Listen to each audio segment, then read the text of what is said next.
ربي انقلني هاقو أكنت ولا قرن جني ورّا دعاء صبر جراني هرّا ولا قر كن فدي ربي تواري إني فدي ملي وني تونجرو تري جرى كان لما قام إنسان قبل من سني يادتو قويا دكنا قويا عجالو يتدابنا يسوهجي ودون غلافة من حفو لساني فدي ربيتي هدامو لساني اللي رب متو سببا قده أجي سان ترسيسي الرجراتني أجي بياني دفاني حالة كان أول أرجو دقومت ربي انقلني هاقو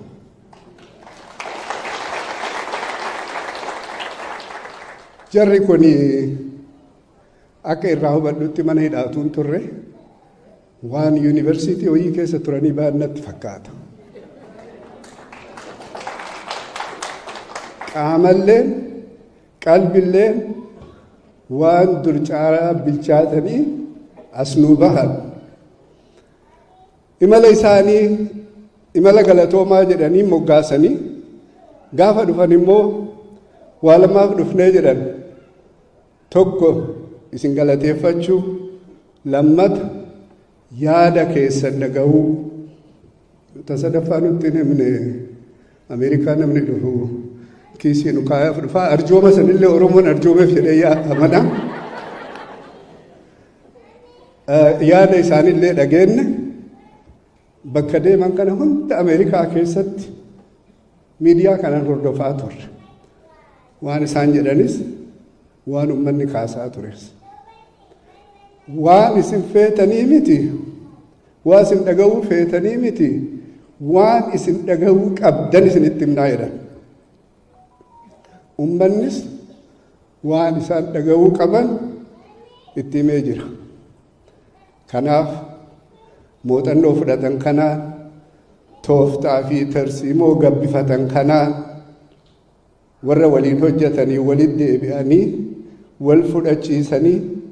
fedhii ummata keenna gaafii ummata keenna bal'aa deebisuu irratti akka hojjetan amaanaa ummanni itti kennatee jira rabbi isaan haa gargaaru amaanaa kana ba'uuf ummata keennan immoo waan jedhuun qaba bakka jiru Oromoo ummanni miliyoona 50-60 jaarmaya siyaasaa deemee lamatti gale abaa ofii kaafaa wada lachuu ilmaan keessan haadha fabbaan ilmaan ofii gargar hin baasu ija saniin nu ilaala lachuu gargaara harka bitaatiif harka mirgaati jaarmawenni kun warri mana tokko ijaaru citaa waliin saamu warra gammoojjii bu'ee mana ijaaruu muka muru jira warra baddaa maaxaa fi migira haamaa jiru jira mana tokko ijaaruuf kanaaf waan dandeenyen walitti bobba'uu miti ajandaa biraa godhachuuf miti gosummaan gandummaan amantiin amma achi ummanni Oromoo gargar hin ba'u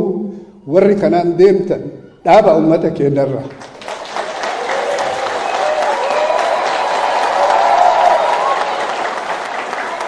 ummanni biyyaa barmootanis rakkoonis dammaqiin ummata keenyaa bakka dursanii jiru jaarmaya Oromoo fakkaatu immoo ijaaruuf jarri kuwaa mul'isaa jiru waan bara dheeraa bara dukkanaasan itti dadhabnisan carraa argatanii jaarmaya Oromoo fakkaatu ijaaruuf carratti jiru rabbi isaan haa milkeessu wanni biraa waanuma gabaabduu jedheen bu'aa namni dulloomee fi dubbiin hin gabaabsu naan jedha girmaan na laalaa jira dubartoota teenna galateeffachuu barbaada Ameerikaa kana guutuu keessa deemanii qophii isaanii hunda warri bareechaa ture warri kennaa ture waan kennan san immoo dhaamsa wajjiin bakka 2 moo 3tti kompiitara kennaniif argitanii kompiitara sayyoo kennaniif maal jedhan ka asiin duraa jawaar fuutee bakka itti kennite si beeka bakka buufadhu jedhanii itti kennan Jawaarillee gowwaa miti waa keessaa qicu malee kun kamitti kenna jedhee amanaan gara kiyya. Dhugaatti warri nu bareechu dubartoonni keenya qabsoo fuulduratti as baatanii wanni hojjetaa jirtan kun hedduu hamilee namaa kenna. Biyya keessatti dubartoota maqaa dha'uu barbaadu qaba. Aadde Makiyyaa Maamiyyoo, Daraartuu Tulluu, Dooktar Ilillii Jamaal, Masarat Dhaabaa Kennee, haadha seenaa Kiyyaa Hacaaluu Kiyyaa jedhaan galatooma isinii jenna. Bakka adda addaa jirraa, bakka fagoo addaan jirra malee waliin jirraa. Jarri kun gaafa hidhaman uffata boora uffattanii hidhamtanii itti deddeebitanii gaafataa warri turtan. Nullee gariin keenya beektu waliin argine malee hafuura walum quba qabna mana hidhaa keessattis dhaamsan. Jarri garuu itti qoosaa bayanii halkan cuukkoo nyaatan jedhaani. Hunda bira darbanii as gayanii dhumarratti warri diisii magaalaa guddoo Ameerikaatti addunyaa dhiisanii Ameerikaa naanna'anii waliin ga'anii boodarra maa nutti dhufan jennee gungumaa turre. Waan akkan godhanii beektu murtiin addunyaa diisitti taati chaabbaa nuu dhayaa hin gallaa jedhanii dhufanii chaabbaa